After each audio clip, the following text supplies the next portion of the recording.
Le message concerne le procès en cours que tout le monde connaît, le procès de l'avion présidentiel et des équipements militaires. Les accusés sont Mme Philippe Boiré, Mahamadou Kamara et d'autres officiers supérieurs. Comme vous le savez, Mahamadou Kamara et Mme Boiré Fili ont bénéficié d'une mise en liberté sous caution. Kamara s'est acquitté de sa caution, il est sorti. Mais elle a refusé de payer sa caution et elle a défendu quiconque de payer à sa place. Donc que les gens comprennent que ce n'est pas la justice qui a refusé de la mettre en liberté, c'est elle qui a refusé de payer la caution pour sortir.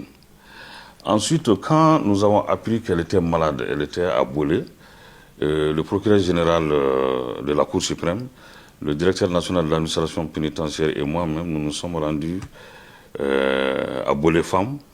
On lui a rendu visite et on lui a proposé l'hospitalisation. Donc, dans un premier temps, elle n'a pas voulu. Donc, nous, on a quitté. Et c'est plus tard qu'on a appris qu'elle a accepté d'être hospitalisée et elle est à l'hôpital du Mali. Et même à l'hôpital du Mali, moi, je lui ai rendu visite 2 fois.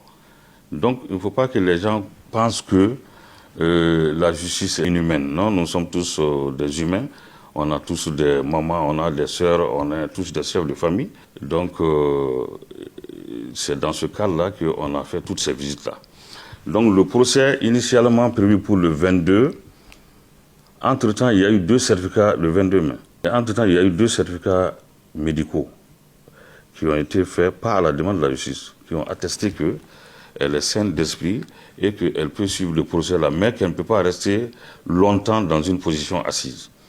Donc, advenue cette date, nous on pensait que toutes les dispositions avaient été prises pour que le procès puisse se tenir, mais on a été surpris de constater qu'elle est venue dans une ambulance, ça c'est pas grave, mais sur une civière. Et on l'a fait rentrer dans la salle, dans cet état-là, toute couverte de draps. Donc le président avait demandé à ce qu'on la fasse asseoir dans une chaise ou dans un fauteuil. Les médecins n'ont pas protesté, mais c'est sa défense qui a refusé, catégoriquement. Donc on n'a pas compris ça. Donc pour ne pas qu'on donne l'impression d'être une justice inhumaine, la Cour a renvoyé l'affaire au 2 juin, ce matin. Ce matin également, elle est venue dans une ambulance, on l'a fait asseoir dans une chaise, à sa demande et sur conseil des médecins.